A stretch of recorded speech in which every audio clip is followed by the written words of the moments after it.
Hello friend, जय हिंद। कैसे हो आप सब? आई होप आप सभी स्वस्थ होंगे, मस्त होंगे और आपकी आने वाली एसएससी सीजीएल के जो एग्ज़ाम लगे हैं उसकी तैयारी एकदम अच्छी चल रही होगी। जैसा कि आप लोग देख रहे हो कि एसएससी सीजीएल 2025 36 शिफ्ट में जो भी क्वेश्चन आपके हिस्ट्री के आए थे उनकी सबकी चर्चा हम इसमें करेंगे। और ये लेक्चर नंबर 3 है। एक लेक्चर में हम लोग 50 क्वेश्चन कवर करते हैं। लिखा हुआ टॉप 50 प्रश्न प्रीवियस ईयर 2024, यानी 2024 में इतिहास के जो भी आपके एसएससी सीजीएल में प्रश्न आए थे उनको सभी को एक जगह पे कलेक्ट करके हम लोग उनकी चर्चा कर रहे हैं। और लगभग 200 के करीब प्रश्न हैं। इनको आप तैयार कर लिए, आपके प्री मेंस दोनों में बहुत ही अच्छी तरीके से काम आएंगे। साथ ही साथ CHSL चाहे रेलवे का एग्जाम में कोई भी हो, आप सभी जानते हो कि हिस्ट्री कोई अलग अलग नहीं होती है, बस लेवल थोड़ा कम ज़्यादा रहता है। तो आगे हम लोग सीखेंगे आज 101 नंबर क्वेश्चन से। देखते हैं क्या लिखा हुआ है। 100 नंबर तक हम लोगों ने कवर कर लिए थे। एक बार फिर से 100 नंबर समझ लेते हैं। एनी बेसेंट निम्नलिखित में से किस सामाजिक धार्मिक आंदोलन से जुड़ी थी? पहला ऑप्शन सही हो जाएगा थियोसॉफिकल सोसाइटी। अगला प्रश्न लिखा हुआ है 101 नंबर। क्वेश्चन लिखा है सिंधु घाटी सभ्यता में लोथल शहर खालिस्तान की एक उपनदी के किनारे बसा था। यानी जो सिंधु घाटी सभ्यता में लोथल शहर था ये किस नदी के या उपनदी के किनारे बसा था? तो इसका आंसर हो जाएगा आपका साबरमती। क्या हो जाएगा? साबरमती। ऑप्शन इसके नेक्स्ट स्लाइड में होंगे, देखते हैं। यहाँ पर लिखा हुआ है पहला साबरमती, दूसरा लिखा कृष्णा, फिर लिखा पेरियार और फिर लिखा नर्मदा। सही ऑप्शन क्या हो जाएगा? साबरमती। नेक्स्ट पॉइंट देखते हैं। दूसरा नंबर क्या लिखा हुआ है? लिखा है स्वर्गीय सरोजिनी नायडू को कौन सी उपाधि दी गई थी? यानी जो स्वर्गीय सरोजिनी नायडू थे उनको कौन सी उपाधि दी गई थी? सही ऑप्शन आपका ये हो जाएगा भारत की कोकिला। नेक्स्ट पॉइंट देखिए 103 नंबर। लिखा हुआ संघ में रहने वाले बौद्ध भिक्षुओं के लिए बनाए गए नियम खालिस्तान नामक ग्रंथ से मिलते थे। यानी किससे मिलते थे? सही ऑप्शन आपका डी हो जाएगा विनय पिटक। नेक्स्ट पॉइंट देखिए 104 नंबर लिखा हुआ है किसने बदायूं 1197 से 98 ईस्वी पर कब्जा करके इल्तुतमिश को वहां के पहले मुस्लिम गवर्नर के रूप में नियुक्त किया था? सही ऑप्शन आपका बी हो जाएगा कुतुबुद्दीन ऐबक। यानी कह रहा है किसने बदायूं पर कब्जा करके, और कब की बात है? सन 1197 से 98 ईस्वी की बात है। बदायूं पर कब्जा करके इल्तुतमिश को वहां के पहले मुस्लिम गवर्नर के रूप में नियुक्त किया कुतुबुद्दीन ऐबक। सही हो जाएगा। नेक्स्ट पॉइंट देखिए 105 नंबर लिखा अखिल भारतीय मुस्लिम लीग का गठन ढाका में वर्ष खालिस्तान में हुआ था। यानी अखिल भारतीय मुस्लिम लीग का गठन ढाका में कब हुआ था? तो उसका ऑप्शन बी सही हो जाएगा सन 1906 में। नेक्स्ट पॉइंट देखिए 106 नंबर लिखा हुआ है भारत के किस स्वतंत्रता सेनानी ने लखनऊ में 1857 के प्रसिद्ध विद्रोह सिपाही विद्रोह का नेतृत्व किया था? सही ऑप्शन आपका ए हो जाएगा बेगम हजरत महल। नेक्स्ट पॉइंट देखिए 107 नंबर लिखा हुआ है अल्लूरी सीताराम राजू भारत के खालिस्तान राज्य के एक आदिवासी स्वतंत्रता सेनानी थे। सही ऑप्शन आपका ए हो जाएगा आंध्र प्रदेश। नेक्स्ट पॉइंट देखिए 108 नंबर लिखा है कौन सा भारतीय राज्य बौद्ध गुफा मंदिरों का घर है जिन्हें बराबर गुफाओं के नाम से जाना जाता है? सही ऑप्शन आपका बी हो जाएगा बिहार। नेक्स्ट पॉइंट देखिए 109 नंबर लिखा हुआ निम्नलिखित में से कौन 130-150 ईस्वी भारत में एक शक शासक था? सही ऑप्शन आपका सी हो जाएगा रुद्रदामन। नेक्स्ट पॉइंट देखिए 110 नंबर लिखा हुआ निम्नलिखित में से कौन मुगल बादशाह शाहजहां का पुत्र था? यानी शाहजहां का पुत्र कौन था? तो ऑप्शन उसका डी सही हो जाएगा औरंगजेब। आसान प्रश्न है लेकिन इंपॉर्टेंट भी है, कई बार एग्जाम में आ चुका है। नेक्स्ट पॉइंट देखिए 111 नंबर लिखा है गौतम बुद्ध को खालिस्तान में एक पीपल के वृक्ष के नीचे ज्ञान प्राप्त। यानी जो गौतम बुद्ध थे जिनको महात्मा बुद्ध भी कहते हैं, कह रहा है कहाँ पर उन्हें पीपल के वृक्ष के नीचे ज्ञान प्राप्त हुआ था? तो सही ऑप्शन आपका बी हो जाएगा बोध गया। और ये स्थान कहाँ पर है? बिहार में। नेक्स्ट पॉइंट देखिए वह कौन सी पहली प्राचीन भारतीय सभ्यता थी जिसमें व्यवस्थित नगर नियोजन और भूमिगत जल निकास प्रणाली थी? तो सही ऑप्शन आपका बी हो जाएगा सिंधु घाटी सभ्यता। नेक्स्ट पॉइंट देखिए 113 नंबर लिखा निम्नलिखित में से किस शख्सियत का संबंध अलीगढ़ आंदोलन से है? पहला ऑप्शन इसका सही हो जाएगा सैयद अहमद खान। यानी कह रहा है निम्नलिखित में से किस शख्सियत का संबंध अलीगढ़ आंदोलन से? तो अलीगढ़ आंदोलन से संबंध सैयद अहमद खान का था। नेक्स्ट पॉइंट देखिए 114 नंबर लिखा हुआ है दिल्ली में हुए 1929 के असेंबली बम कांड के मुख्य आरोपी कौन थे? सही ऑप्शन आपका बी हो जाएगा भगत सिंह और बटुकेश्वर दत्त। इस पॉइंट देखिए 115 नंबर लिखा हुआ है कंदरिया महादेव मंदिर का निर्माण 1999 ईस्वी में खालिस्तान वंश के राजा श्रृंगदेव ने करवाया था? सही ऑप्शन आपका डी हो जाएगा चंदेल। यानी चंदेल वंश के राजा श्रृंगदेव ने करवाया था किसका? कंदरिया महादेव मंदिर का निर्माण। और कब करवाया था? सन 1999 ईस्वी में। नेक्स्ट पॉइंट देखिए 116 नंबर लिखा है तुकारोई का युद्ध जिसमें अकबर ने बंगाल और बिहार की सल्तनत को हराया था कब लड़ा गया था? सही ऑप्शन आपका डी हो जाएगा 1575 में। कब लड़ा गया था? सन 1575 में। नेक्स्ट पॉइंट देखिए, भारत में महापाषाण कब्रें बनाने की प्रथा लगभग खालिस्तान पहले शुरू हुई थी। तो सही ऑप्शन आपका ए हो जाएगा 3000 साल, यानी भारत में महापाषाण कब्रें बनाने की प्रथा लगभग 3000 वर्ष पहले शुरू की गई थी। नेक्स्ट पॉइंट देखिए 118 नंबर, ठीक है, चौरी चौरा कांड कब हुआ था? पहला लिखा है 1922, 1901, 1915 और 1908। सही ऑप्शन ए हो जाएगा 1922, यानी चौरी चौरा कांड 1922 ईस्वी में हुआ था। नेक्स्ट पॉइंट देखिए 119 नंबर, लिखा 1857 के विद्रोह के बाद किस मुगल शासक का अंग्रेजों ने तख्ता पलट कर उसे बर्मा में निर्वासित करने के लिए भेज दिया था? सही ऑप्शन आपका सी हो जाएगा बहादुर शाह द्वितीय। नेक्स्ट पॉइंट देखिए 120 नंबर, लिखा अशोक के शिलालेखों में वर्णित जानकारी के अनुसार मौर्य साम्राज्य में कितने प्रमुख राजनीतिक केंद्र थे? तो राजनीतिक केंद्र थे आपके 5। ऑप्शन इसके नेक्स्ट स्लाइड में होंगे, फिर से समझ लो, आंसर इसका 5 होगा, यानी अशोक के शिलालेखों में वर्णित जानकारी के अनुसार मौर्य साम्राज्य में कितने प्रमुख राजनीतिक केंद्र थे? तो 5 राजनीतिक केंद्र थे। क्लियर? पहला ऑप्शन लिखा 4, दूसरा लिखा 5, तीसरा 6 और 3, तो ऑप्शन बी सही हो जाएगा 5। नेक्स्ट पॉइंट देखिए 121 नंबर, लिखा हुआ है निम्नलिखित में से किस स्वतंत्रता सेनानी ने प्रसिद्ध नारा तुम मुझे खून दो मैं तुम्हें आज़ादी दूंगा? बिल्कुल आसान पर, तो पहला ऑप्शन सही हो जाएगा सुभाष चंद्र बोस। नेक्स्ट पॉइंट देखिए 122 नंबर, लिखा हुआ लाला लाजपत राय किस संगठन के एक सक्रिय सदस्य, यानी जो लाला लाजपत राय थे किस संगठन के एक सक्रिय सदस्य? तो सही ऑप्शन आपका सी हो जाएगा आर्य समाज के। नेक्स्ट पॉइंट देखिए 123 नंबर, लिखा 8वीं शताब्दी के मध्य में एक राष्ट्रकूट प्रमुख दंतदुर्ग ने अपने चालुक अधिपति का तख्ता पलट करके एक अनुष्ठान करवाया जिसे शाब्दिक रूप से खालिस्तान कहा जाता है, यानी जिसे शाब्दिक रूप से क्या कहा जाता है? सही ऑप्शन डी हो जाएगा हिरण्यगर्भ। नेक्स्ट पॉइंट देखिए 124 नंबर, लिखा हुआ है 1192 ईस्वी में तराइन के द्वितीय युद्ध में पृथ्वीराज चौहान को किसने पराजित किया था? सही ऑप्शन आपका डी हो जाएगा मोहम्मद गौरी, यानी जो तराइन का प्रथम युद्ध था वो 1191 में हुआ था, इसको भी याद रखो आप।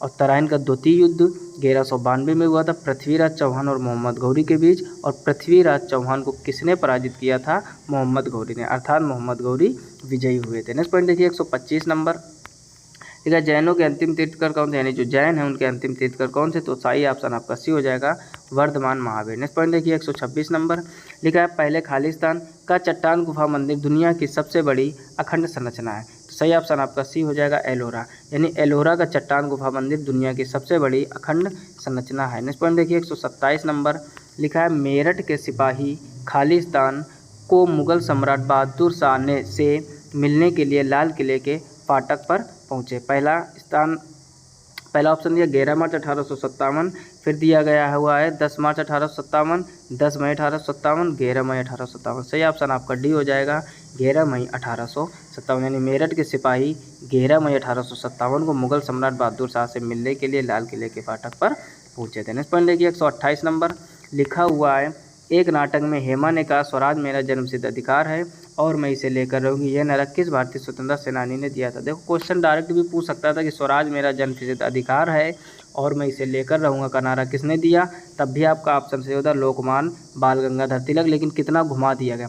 कह रहा है एक नाटक है, उस नाटक में हेमा ने कहा स्वराज मेरा जन्मसिद्ध अधिकार है और मैं इसे लेकर रहूँगी, ये नारा किसने दिया था? तो लोकमान बाल गंगाधर तिलक। तो कभी कभार क्वेश्चन इस टाइप से घुमा कर पूछे जाते हैं, बिल्कुल भी परेशान नहीं होना, अगर आपकी तैयारी अच्छी है तो आप जरूर कर पाओगे। लिखा है निम्नलिखित में से किसने जयपुर शहर की स्थापना की थी? जयपुर शहर की स्थापना किसने की थी? तो सवाई जय सिंह द्वितीय ने। किसने की थी? सवाई जय सिंह द्वितीय। ठीक, ऑप्शन इसके नेक्स्ट स्लाइड में होंगे क्योंकि लास्ट में क्वेश्चन कभी अधूरा हो जाता है, स्लाइड में फंस जाता है।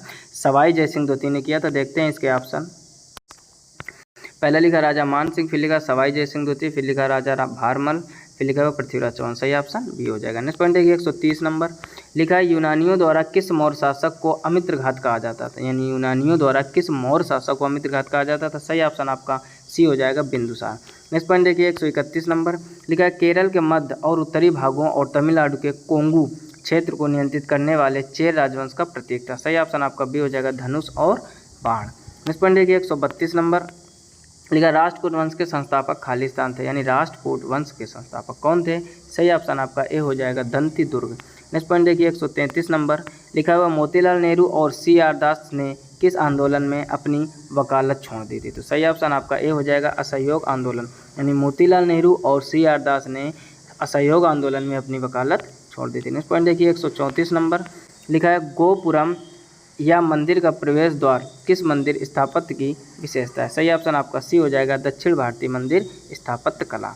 नेक्स्ट पॉइंट देखिए 135 नंबर लिखा है कलिंग जिसे सम्राट अशोक ने जीता था खालिस्तान का प्राचीन नाम है। यानी कलिंग जिसे सम्राट अशोक ने जीता था, खालिस्तान दिया गया, क्या प्राचीन नाम, यानी उसका प्राचीन नाम क्या है? तो उसका प्राचीन नाम है तटीय उड़ीसा। नेक्स्ट पॉइंट देखिए 136 नंबर लिखा है 1875 के दक्कन विद्रोह खालिस्तान में हुए थे। यानी जो 1875 के दक्कन विद्रोह थे वो कहाँ हुए थे? सही ऑप्शन आपका सी हो जाएगा, महाराष्ट्र। नेक्स्ट पॉइंट देखिए 137 नंबर लिखा हुआ निम्नलिखित में से किसने जयपुर में हवा महल का निर्माण कराया था? एकदम आसान क्वेश्चन है, महाराजा सवाई प्रताप सिंह ने जयपुर में हवा महल का निर्माण कराया था। जयपुर शहर का निर्माण किसने किया था? सवाई राजा जय सिंह द्वितीय या सवाई जय सिंह द्वितीय, अभी क्वेश्चन आया था। नेक्स्ट पॉइंट देखिए 138 नंबर लिखा हुआ है निम्नलिखित में से किस शासक ने देवपुत्र की उपाधि धारण की थी? यानी देवपुत्र की उपाधि किसको प्राप्त हुई थी? तो सही ऑप्शन आपका बी हो जाएगा, कुषाण। नेक्स्ट पॉइंट देखिए 139 नंबर लिखा है मराठी समाचार पत्र केसरी के संपादक कौन थे? तो इसके संपादक थे बाल गंगाधर तिलक। कौन थे? बाल गंगाधर तिलक। ठीक, ऑप्शन इसके नेक्स्ट स्लाइड में होंगे, आप समझ गए होंगे बात को। ऑप्शन सही हो जाएगा आपका बाल गंगाधर तिलक। देखते हैं इसके ऑप्शन। पहला लिखा है बाल गंगाधर तिलक, फिर लाला लाजपत राय, बिपिन चंद्र पाल, अरविंद घोष। तो सही ऑप्शन क्या हो जाएगा? बाल गंगाधर तिलक। नेक्स्ट पॉइंट देखिए 140 नंबर लिखा हुआ है इल्बर्ट बिल लॉर्ड रिपन के कार्यकाल के दौरान सन खालिस्तान में भारतीय और यूरोपीय न्यायाधीशों के बीच समानता स्थापित करने के लिए पारित किया गया था। सही ऑप्शन आपका सी हो जाएगा, 1883। यानी इल्बर्ट बिल लॉर्ड रिपन के कार्यकाल के दौरान सन 1883 में भारतीय और यूरोपीय न्यायाधीशों के बीच समानता स्थापित करने के लिए पारित किया गया था। नेक्स्ट पॉइंट देखिए 141 नंबर लिखा है निम्नलिखित में से कौन सा भारतीय दर्शन के 6 पद्धतियों का हिस्सा नहीं है? सही ऑप्शन आपका बी हो जाएगा, द्रविड़। यानी निम्नलिखित में से कौन सा भारतीय दर्शन के 6 पद्धतियों का हिस्सा नहीं है? तो वो द्रविड़ नहीं है, बाकी आपका सांख्य, योग, न्याय, ये तीनों है। नेक्स्ट पॉइंट देखिए 142 नंबर लिखा हुआ ब्रह्म सभा के संस्थापक कौन थे? ब्रह्म सभा के संस्थापक राजा राम मोहन राय थे। आपको सबको पता है, एकदम आसान प्रश्न है। नेक्स्ट पॉइंट देखिए 143 नंबर लिखा है अमरावती कला शैली खालिस्तान के संरक्षण में विकसित हुई थी। यानी जो अमरावती कला शैली वो किसके संरक्षण में विकसित हुई थी? तो पहला ऑप्शन दिया गया पाल, फिर लिखा है चोल, फिर लिखा है चेर और फिर लिखा हुआ सातवाहन। तो सही ऑप्शन आपका डी हो जाएगा, सातवाहन। नेक्स्ट पॉइंट देखिए 144 नंबर लिखा है पानीपत का तीसरा युद्ध सन खालिस्तान में हुआ था। यानी जो पानीपत का तीसरा युद्ध है ये किस सन में हुआ था? सही ऑप्शन आपका बी हो जाएगा, 1761। नेक्स्ट पॉइंट देखिए 145 नंबर लिखा है जैन तथा बौद्ध धर्म जिस समय लोकप्रिय हो रहे थे उसी समय ब्राह्मणों ने 4 आश्रमों की व्यवस्था की। निम्नलिखित में से किस आश्रम की व्यवस्था नहीं की गई थी? पहला लिखा गृहस्थ, फिर लिखा परमार्थ, फिर लिखा वानप्रस्थ, फिर लिखा ब्रह्मचर्य। सही ऑप्शन आपका बी हो जाएगा, उस समय परमार्थ की व्यवस्था नहीं की गई थी। नेक्स्ट पॉइंट देखिए 146 नंबर लिखा भारतीय राष्ट्रीय कांग्रेस का विभाजन सन में हुआ था। नहीं, जो भारतीय राष्ट्रीय कांग्रेस का विभाजन हुआ था वो किस सन में हुआ था? सही ऑप्शन आपका ए हो जाएगा, 1907 में। नेक्स्ट पॉइंट देखिए 147 नंबर लिखा हुआ है किस विदेशी आक्रमणकारी ने अपने प्रदेश चंद्रगुप्त मौर्य को सौंप दिए थे? यानी कौन वो विदेशी आक्रमणकारी था जिसने अपने प्रदेश को चंद्रगुप्त मौर्य को सौंप दिया था? तो सही ऑप्शन आपका सी हो जाएगा, सेल्यूकस निकेटर। नेक्स्ट पॉइंट देखिए 148 नंबर लिखा है निम्नलिखित में से कौन दक्षिण भारत के पांड्य वंश का प्रसिद्ध शासक था? तो सही ऑप्शन आपका सी हो जाएगा, नेदुनज चेलियन द्वितीय। नेक्स्ट पॉइंट देखिए 149 नंबर 149 नंबर लिखा है धर्म सभा के संस्थापक कौन थे? पहला लिखा राधाकांत देव, दादोबा पांडुरंग, आरजी भंडारकर, राजा राम मोहन राय। सही ऑप्शन आपका ये हो जाएगा, राधाकांत देव। नेक्स्ट पॉइंट देखिए 150 नंबर और इस लेक्चर का लास्ट लिखा बनारस में हिंदू कॉलेज की स्थापना खालिस्तान में, यानी बनारस में हिंदू कॉलेज की स्थापना कब हुई थी? सही ऑप्शन आपका सी हो जाएगा, 1791। तो यहाँ तक हम लोगों ने 150 प्रश्न हिस्ट्री के जो आपके एसएससी सीजीएल 2024 में पूछे गए थे उनके कवर कर लिए। जो लोग बिगिनर्स हैं, जो लोग पहली बार एग्ज़ाम देने जा रहे हैं, आप प्रीवियस ईयर क्वेश्चन पर ज़्यादा फोकस कीजिए, चाहे वो 2024 के हों, चाहे वो 2023 के हों, चाहे वो 2022 के हों या फिर 21 के हों। प्रीवियस ईयर से आपको एक ये फ़ायदा होगा कि आपको लेवल पता चल जाएगा कि क्या क्या चीज़ें ज़्यादा पूछी जा रही हैं। उसी के राउंड फिगर में आप तैयारी कीजिए, यकीन मानो आपका पेपर बहुत ही अच्छा होगा। बाकी आप जानते हो जीके जीएस एक बहुत बड़ा जंगल है, सिलेक्टेड पढ़ोगे तभी चांस ज़्यादा रहेंगे, नहीं तो आप 3-4 साल तक बेसिक से अगर हर एक चीज़ को पढ़ोगे तो 3-4 साल तक पढ़ोगे तब चीज़ें कवर कर पाओगे। 150 क्वेश्चन हो चुके, लगभग 50 प्रश्न और बचे हैं आपके। जो आपके एग्ज़ाम में पूछे गए थे। अगर वीडियो को लाइक नहीं किया तो जल्दी से लाइक कर दीजिए। सब्सक्राइब नहीं किया, चैनल पर पहली बार हो तो सब्सक्राइब करके नोटिफिकेशन बिल को ऑल पर सेलेक्ट कीजिए, जिससे हर एक वीडियो की नोटिफिकेशन सबसे पहले आप तक पहुँचे। और जितना हो सके अपने दोस्तों में ज़रूर शेयर कीजिए। अगले 50 प्रश्न करने के बाद हम लोग हिस्ट्री के वो क्वेश्चन कवर करेंगे जो 2023 में पूछे गए थे। क्लियर? 2023 में पूछे गए सभी हिस्ट्री के प्रश्न एसएससी सीजीएल में, उनको कवर करेंगे। फिर 22 के, फिर 21 के, फिर 20 के। 20 के पीछे नहीं जाना चाहेंगे हम, इतना ही कवर करेंगे। फिर geography, economics, biology, physics, chemistry, जितना भी जीके जीएस का है सब कुछ कवर करेंगे। साथ ही साथ इस चैनल पर आपको अर्थमेटिक पढ़ाई जा रही है, जिसके रेगुलर नंबर सिस्टम के लगभग 16 से 17 लेक्चर हो चुके हैं। आप उनको वहाँ से विजिट कीजिए और बहुत ही जल्द आपका अलजेब्रा टॉपिक शुरू होने वाला है, क्योंकि एग्ज़ाम का समय कम है और काम हम लोगों को बहुत ज़्यादा करना है। क्लियर? मिलते हैं नेक्स्ट वीडियो में, तब तक अपना ख्याल रखिए, अच्छे से पढ़ाई कीजिए। तब तक के लिए जय हिंद।